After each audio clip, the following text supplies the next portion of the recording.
नमस्कार, the state sentinel में आपका स्वागत है और मैं हूं राहुल सिंह। सरकारी कर्मचारियों की रिटायरमेंट को लेकर कल एक बड़ा फैसला जम्मू कश्मीर सरकार की तरफ से आया है, जिनकी आयु 48 वर्ष के करीब है और जिन सरकारी कर्मचारियों की 22 साल की सेवा हो चुकी है, उनके कामकाज पर अब सरकार की पैनी नज़र होगी।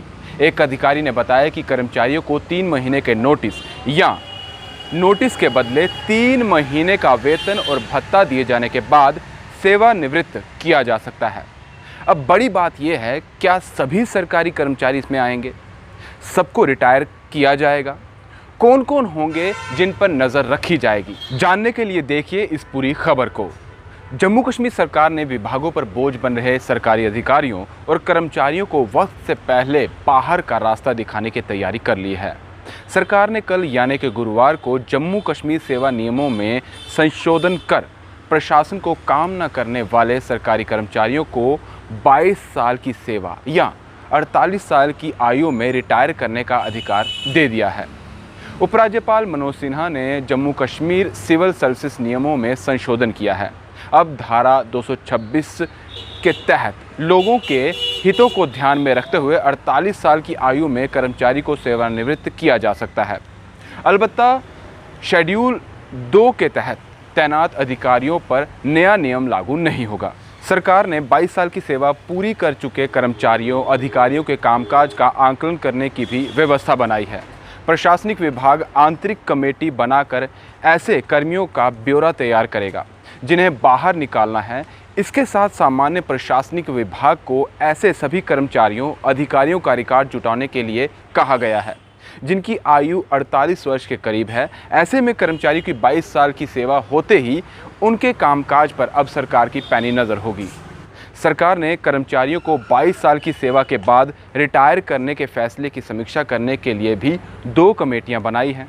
समीक्षा करने पर कोई रोक नहीं होगी। किसी कर्मचारी की सेवाएं बरकरार रखने के फैसले की प्रशासनिक विभाग फिर से समीक्षा करने की सिफारिश करता है तो बदले हालात में इसकी फिर से समीक्षा हो सकती है। समीक्षा करने वाली कमेटी के सुझावों को कार्रवाई करने के लिए सामान्य प्रशासनिक विभाग सरकार को भेजेगा। समीक्षा समिति की अध्यक्षता मुख्य सचिव या उपराज्यपाल द्वारा मनोनीत प्रमुख सचिव स्तर का अधिकारी करेगा। वहीं गैर राजपत्रित अधिकारियों की सेवाएं 22 साल बाद समाप्त करने के लिए बनी कमेटी की अध्यक्षता विभाग के प्रशासनिक सचिव करेंगे।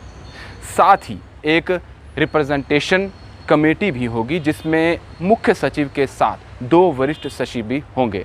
सभी कमेटियां कर्मचारियों के रिकॉर्ड का आकलन कर उसके कामकाज संबंधी सारा ब्यौरा तैयार कर आगे की कार्रवाई के लिए उसे समीक्षा समिति को सौंपेंगे। इसमें अधिकारी कर्मचारियों की निष्ठा पर संदेह, उसके कामकाज में अयोग्य होने आदि का जिक्र हो सकता है।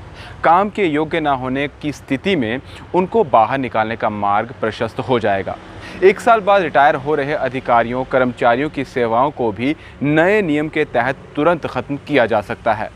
रिटायर होने के करीब पहुंचने पर उसका कामकाज के प्रति लगन ना रखना जनहित में नहीं होगा। ऐसे में उसे तुरंत निकाला जा सकता है। अगर कर्मचारी संदिग्ध यानी कि डाउटफुल है या फिर पदोन्नति के बाद उसने काम करना बंद कर दिया तो भी कार्रवाई होगी। समीक्षा के दौरान कर्मचारी के सारे रिकॉर्ड का आकलन होगा। समीक्षा समिति के सुझाव उपराज्यपाल को भेजे जाएंगे। अगर सेवानिवृत्त किया गया कर्मचारी अपना पक्ष रखना चाहता है तो 3 सप्ताह के अंदर वो रिप्रेजेंटेशन कमेटी के समक्ष पेश हो सकता है। रिप्रेजेंटेशन कमेटी को 8 हफ्ते में मामले का निपटारा करना होगा।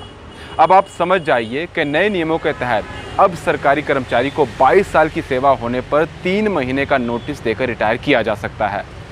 कर्मचारी को नोटिस के 3 महीने के लिए वेतन और भत्ते दिए जाएंगे। 3 महीने पूरे होते ही उन्हें पेंशन मिलना शुरू हो जाएगी। आपको एक बात क्लियर कर दें कि रिटायर की उम्र अभी भी 60 साल ही है। इसमें कोई बदलाव नहीं है। बस अब उन सब कर्मचारियों पर नज़र रहेगी जो अपने काम में ढील रखते हैं, समय के पाबंद नहीं होते और काम समय पर नहीं करते हैं। उन्हीं पर ही ये गाज गिरेगी। आगे की खबरों के लिए आप बने रहिए द स्टेट सेंटिनल के साथ। नमस्कार।